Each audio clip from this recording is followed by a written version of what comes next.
2025年的冬天似乎来得比往年更早一些。当大多数人还在计算着离春节的距离时，中国的火车站里却早已上演着一场奇特的返乡春运。背着蛇皮袋的农民工，拉着印有卡通图案行李箱的年轻人，他们不再等到腊月寒冬去抢一张回家的票，他们选择在秋天这个本该收获的季节提前踏上归途。镜头扫过他们疲惫但平静的脸，那不是满载而归的喜悦，而是一种尘埃落定的漠然。与此同时，一群研究留守儿童的学者正尴尬地发现自己的课题快要失业了，因为那些他们长期追踪的孩子，他们的父母正从北京的餐馆、东莞的流水线、深圳的建筑工地上潮水般退回故乡。留守儿童问题以一种谁也没想到的方式正在被解决。这两幅看似无关的画面背后指向同一个词：返乡。这不是衣锦还乡的荣归，而是一场静默的、庞大的、自下而上的迁徙。它像一条潜藏在地表之下的暗河，正在悄然改变中国的版图。过去20年，我们习惯了一个宏大的叙事：亿万农民工像候鸟一样在城市与乡村之间季节性的流动，用他们的汗水浇灌出城市的繁华，也滋养了乡村的根系。他们是中国经济奇迹这台巨大机器上一颗颗沉默但至关重要的齿轮。而现在，这些齿轮似乎正在一个接一个地从高速运转的机器上脱落下来。这篇文章不想仅仅罗列数据去证明这股返乡潮的规模，我们更想探讨一个更深层次的问题：当宏观经济的巨大齿轮与普通人命运的微小齿轮开始脱钩，甚至反向转动时，会发生什么？这一片我们引以为傲的土地上，是否正在浮现出一条看不见的袖带？我们是否正生活在两个中国里，一个在 AI、芯片和星辰大海中高歌猛进，另一个则在柴米油盐和返乡的泥泞中步履维艰？河北，一个距离北京不过200公里的普通村庄，老李家的故事是这场大潮下一个微小的缩影。老李夫妇是那种你能在任何一个大城市角落看到的最典型的打工人。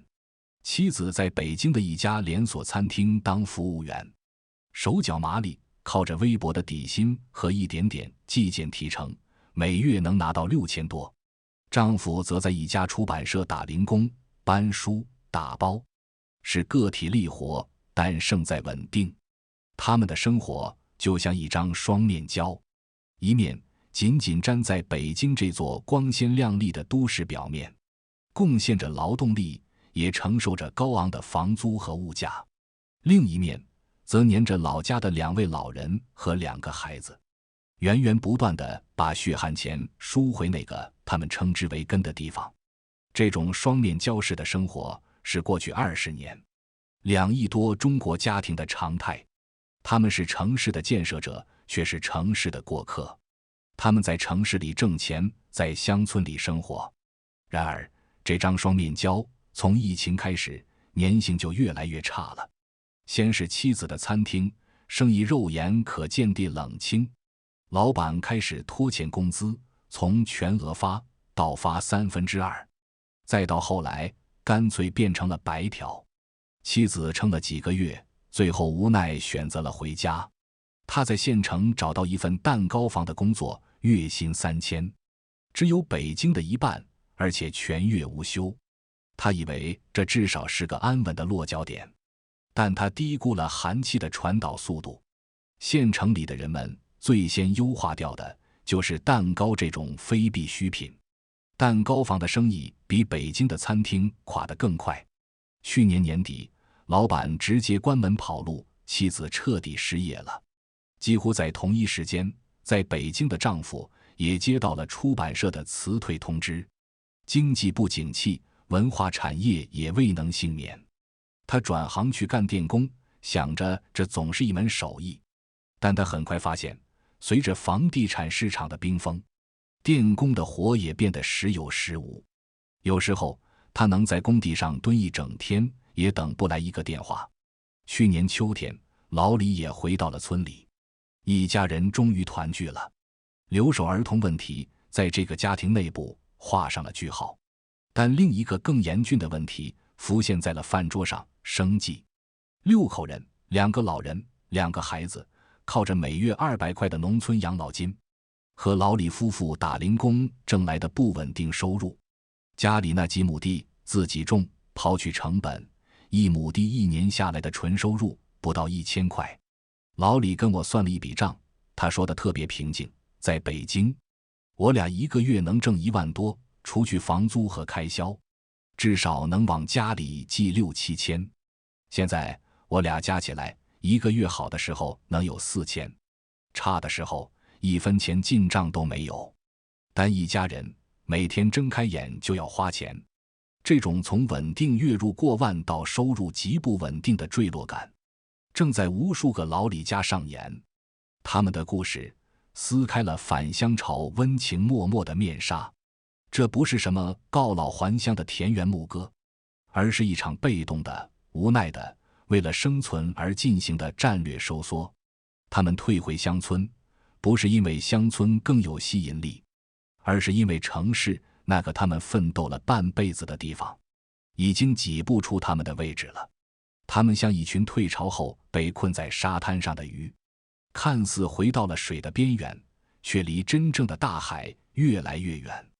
老李一家的困境并非个案，它背后是中国经济增长模式这台巨大机器的内部2种关键齿轮开始脱钩的宏大背景。第一个齿轮叫劳动密集型产业。改革开放初期，我们承接了西方发达国家的低端产业链转移，从珠三角的服装厂到长三角的玩具厂，无数的工厂拔地而起。这些工厂技术含量不高，但需要大量的劳动力。它们像一块巨大的磁铁，将数以亿计的农村剩余劳动力吸进了城市。这就是中国城镇化的第一次浪潮。从1996年到2010年，城镇化率从 30% 飙升至 50%。这个阶段的经济增长有一个非常显著的特点，叫星号涓滴效应。星号，财富像水一样从无数的工厂主手里一滴一滴地流进了打工人的口袋，然后这些打工人又通过汇款让钱从城市流向农村。这是一个普惠式的增长，虽然有贫富差距，但几乎每个人都能从这块不断做大的蛋糕中分到属于自己的一块。老李夫妇就是搭上了这趟列车的末班车。第二个齿轮叫资本密集型产业。2008年是一个关键的转折点，全球金融危机爆发，出口断崖式下跌。为了应对危机，国家启动了4万亿投资计划，大量的资本涌入了基建和房地产领域，经济的增长引擎从出口转向了投资。这个转变彻底改变了财富的流动方式，涓滴效应消失了，取而代之的是星号马太效应。星号，富者愈富，贫者愈贫。为什么？因为资本密集型产业的游戏规则和劳动密集型完全不同，它不再是靠人多力量大，而是靠杠杆和效率。一个房地产项目撬动的可能是几十上百亿的银行贷款，但它所能提供的就业岗位远远少于同等规模投资的制造业。财富的传导模式也从普惠变成了定向。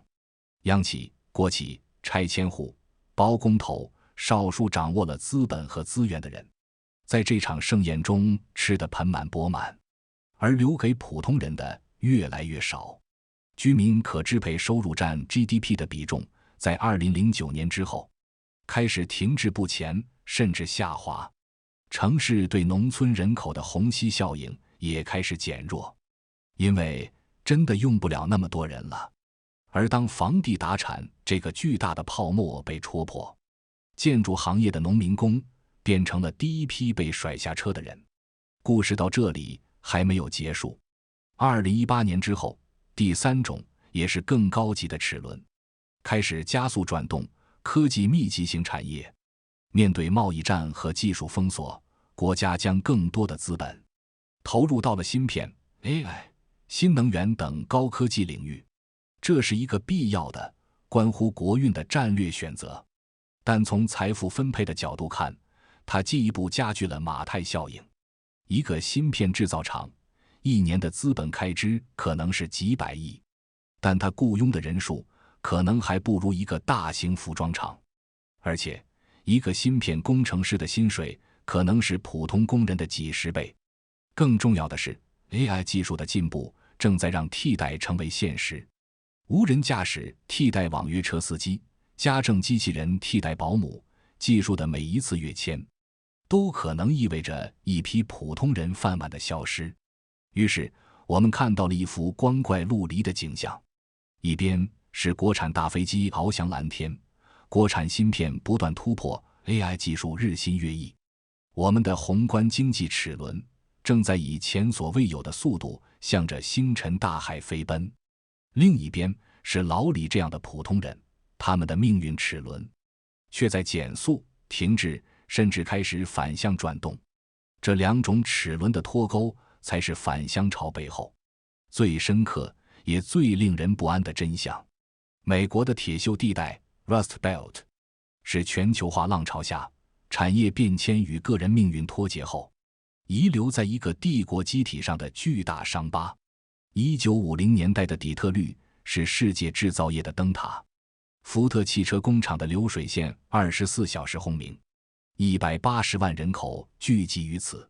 那时一个蓝领工人的月薪足以轻松养活全家，并拥有一栋带草坪的房子和2辆汽车。五大湖地区支撑着美国60%的工业产出，被誉为美国的心脏。然而随着制造业向成本更低的海外转移，仅五大湖地区就失去了超过100万个工作岗位。到了2000年，底特律人口锐减至70万。废弃的工厂、空无一人的街道和猖獗的毒品交易，使其成为美国历史上最大的破产城市。特朗普曾向铁锈地带的失意者们许诺，要让制造业回流，但这更像是一张永远无法兑现的政治支票。如今，相似的锈迹似乎正在以一种不同的形式蔓延至中国的广袤县域。这里的锈并非来自工厂的废气，而是源于一种更深层的活力之锈。当一个地方失去了吸纳和供养年轻人的能力，它就开始了精神上的生锈。李晓光，一个95后，毕业于一所还不错的农业大学。3年前，他怀揣着科技兴农的理想，婉拒了深圳一家科技公司提供的 offer， 回到了自己位于中部的县城。他的计划是利用大学里学到的无土栽培和数字化管理技术，承包几十亩地，建立一个现代化的蔬菜大棚。他相信，这既能实现个人价值，也能带动乡邻。他用父母的积蓄和银行贷款投入了近100万。第1年，一切似乎都在朝着美好的方向发展。翠绿的西红柿，饱满的黄瓜挂满枝头，品相和口感远超传统种植的蔬菜。他为自己的品牌设计了精美的包装，开通了社区团购，甚至还在抖音上直播，吸引了几万粉丝。县电视台还将他作为返乡创业新青年的典型进行了专题报道。然而，理想的齿轮很快就与现实的地面发生了剧烈的摩擦。首先是市场，县城的消费能力远远消化不了它精品蔬菜的产量和价格。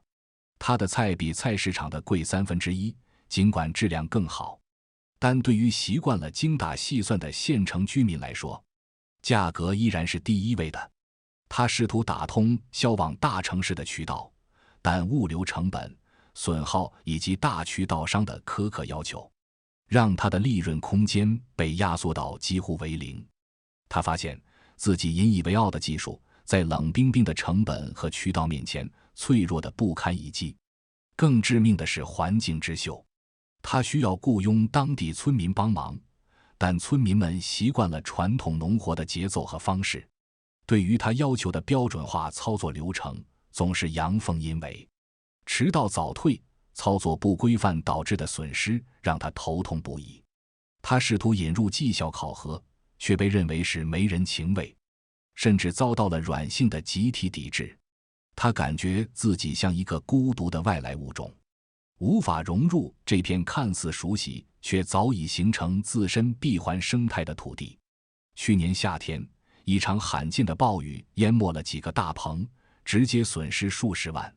压垮他的最后一根稻草是银行的催贷通知，最终他不得不宣布创业失败，遣散了工人，将剩下的设备和土地廉价转让，100多万的投资血本无归。如今的李晓光不再谈论什么新农人的梦想，他在县城的一家快递公司找了份分拣员的工作，每天工作超过12个小时，月薪4000。他很少出门，也断绝了和大部分同学的联系。曾经眼里的光熄灭了。李晓光的悲剧是无数返乡大学生的缩影，他们带着知识、事业和激情回到故乡，却发现故乡这片土壤已经无法承载他们的种子。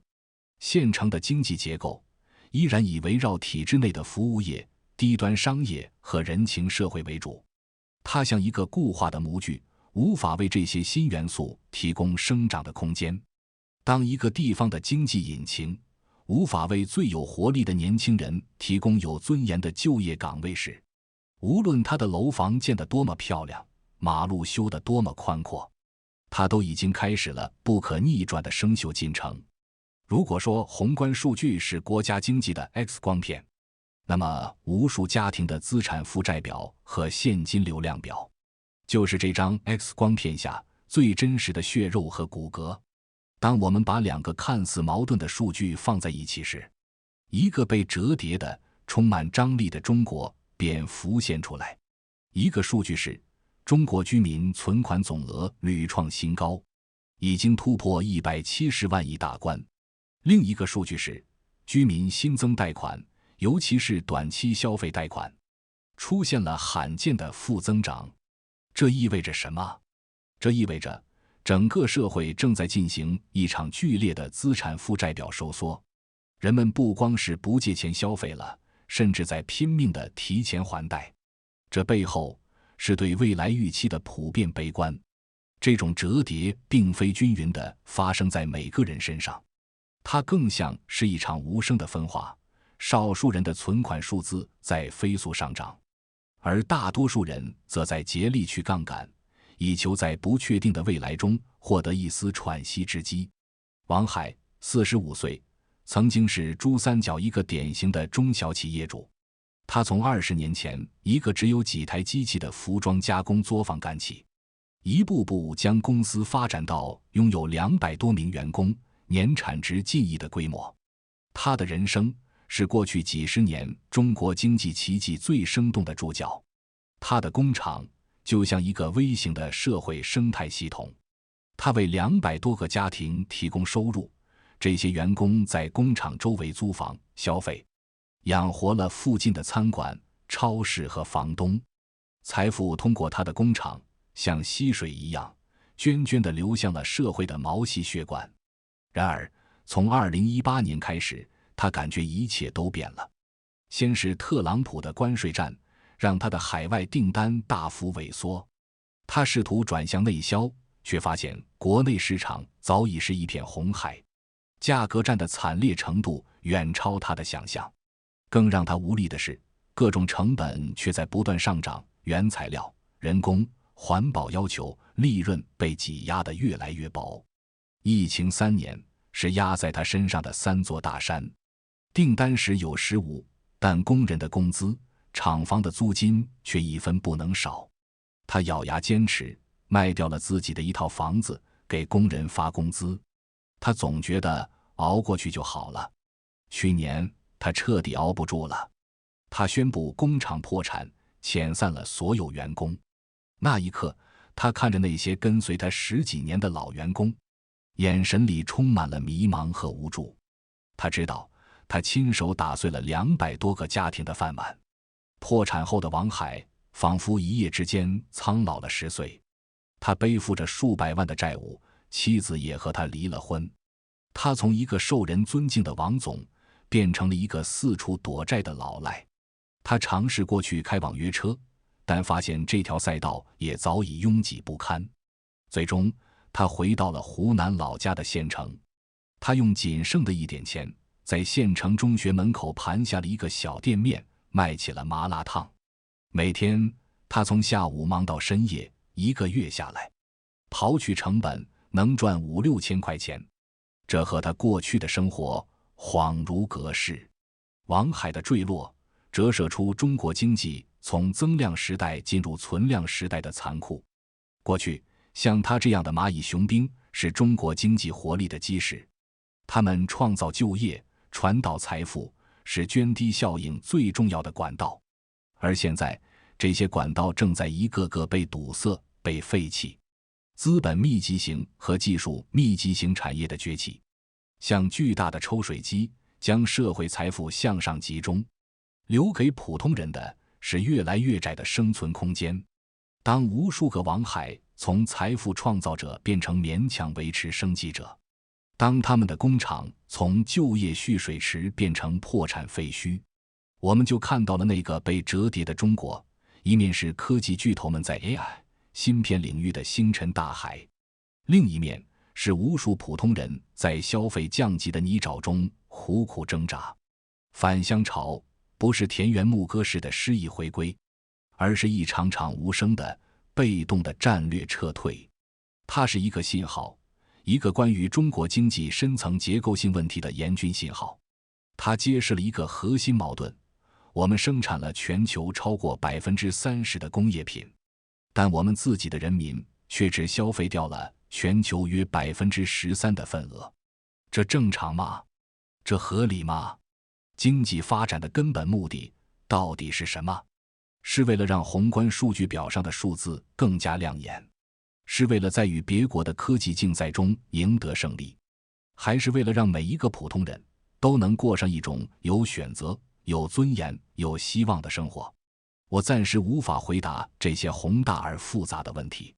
或许它只是一种转轨时期的无奈，但我知道，宏观经济的齿轮无论转得多快，技术叙事的乐章无论谱写得多激昂，最终都必须与人的生存与尊严紧密咬合。这才是经济发展最根本的出发点和落脚点。当一个农民工在城市挥洒了20年汗水后，依然无法获得一张平等的市民身份；当一个大学毕业生满怀理想回到故乡，却只能在快递分拣线上消磨青春；当一个曾经创造了无数就业的企业主，最终只能在街边卖麻辣烫勉强度日，我们必须停下来，认真审视我们的齿轮是不是在某些地方发生了致命的空转。我们需要的不仅仅是防止规模性返乡的政策号召，更需要一场深刻的、触及灵魂的改革，去重新思考财富的分配机制，去重建劳动者的价值与尊严，去疏通那些堵塞在社会毛细血管里的血栓。因为一个健康的社会不应该只有少数人星辰大海的宏大叙事，更应该有无数普通人柴米油盐的温暖故事。这或许才是我们走出当前困境，真正走向繁荣与强大的唯一道路。